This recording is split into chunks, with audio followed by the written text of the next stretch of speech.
मुक्काम पोस्ट बोंबिलवाडी हा चित्रपट आज रिलीज झाला।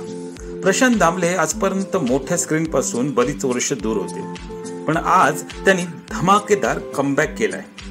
आपण हा चित्रपट रिव्ह्यू जाणून घेऊया, पण त्याआधी जर तुम्ही चॅनलला सबस्क्राइब केलं नसेल तर एकदा चॅनलला नक्की सबस्क्राइब करा। चला तर, हा चित्रपट परेश मोकाशी यांचा हटके स्टोरी असलेला चित्रपट आहे। यात हटके स्टोरी, पटकथा आणि कॉमेडी डायलॉगने भरलेला हा चित्रपट आहे।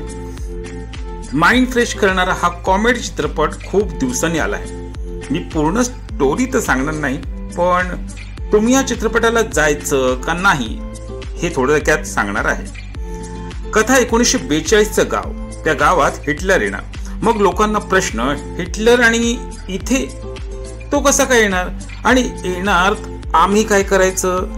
आता हा प्रश्न सोडवण्यासाठी ते काय करतात हा चित्रपटाचा भाग आहे। मी फक्त या कथेची ओळख करून दिली। हा चित्रपट प्रत्येक सीन तुम्हाला हसवणार हे नक्की।